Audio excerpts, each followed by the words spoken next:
Hello friends, ഇത് ആകാശ്. എൻ്റെ കൂടെ ഇലക്ട്രോണിക്സ് ഡിപ്പാർട്ട്മെൻറ്റിൽ വർക്ക് ചെയ്യുന്നതാണ്. ഇപ്പോൾ നമ്മുടെ നാട്ടിൽ മിക്ക ഓഫീസുകളിലും പ്രിൻ്ററുണ്ട്.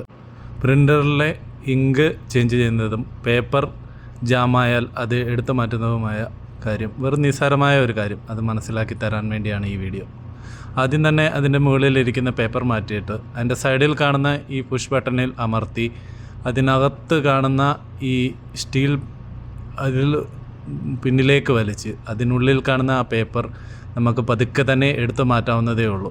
അതിനുശേഷം പുറകുവശത്തെ ബട്ടൺ അമർത്തി അവിടെയും പേപ്പർ ജാം ഉണ്ടെങ്കിൽ നമുക്ക് അവിടെ നിന്നും പിൻവലിക്കാവുന്നതാണ്. ഇങ്ങനെ അതിനുശേഷം ട്യൂണർ ഓപ്പൺ ചെയ്തതിന് ശേഷം നമുക്ക് ആ മെഷീനിലേക്ക് ഇടാവുന്നതാണ്. ഇടുന്നതിന് മുൻപായിട്ട് നമ്മൾ ശ്രദ്ധിക്കേണ്ടത് ഒറ്റ കാര്യം, ആ ചിപ്പ് വരുന്ന ഭാഗം എപ്പോഴും മുകളിൽ വരണം, അല്ലാതെ നമ്മളത് തിരിച്ച് ഇടാതിരിക്കാൻ പ്രത്യേകം ശ്രദ്ധിക്കുക.